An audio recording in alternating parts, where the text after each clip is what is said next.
మనకి ఒక YouTube channel ఉంది. కానీ అందులో వీడియోలు పెట్టడమే మానేసాం మనం. ఎందుకు? క్వాలిటీ లేక. సర్లే క్వాలిటీ కరెంట్ ఇద్దాం, ఐడియాలు ఉన్నాయి కదా అని అనుకుని ఒక మైక్ కోసం అని చెప్పి చార్జీబీని అయితే అడిగాం మనం. ఒక మైక్ తగలెట్టింది. పదండి చూద్దాం.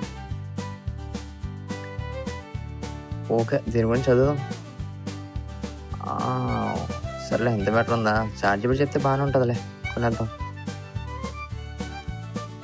డొనేషనా? మాకే దిక్కులేదు అక్కడ, మరి డొనేషన్ ఒకటి. Confirm order. Okay, order confirm చేస్తాం అయితే మనం. iPhone 16 అంట, బొంగెత్తలేడు. అనుకున్నట్టే ఇవ్వలేదు ఫ్రెండ్. ఓకే, ఈ మైక్ ఎలా వర్తో కాదో, మనకి ఏమైనా బెనిఫిట్స్ ఉన్నాయో లేదో నెక్స్ట్ వీడియోలో చూద్దరు. మీకు అర్థమైపోతుందండి, క్వాలిటీ పెరిగిందంటే మైక్ బాగున్నట్టే.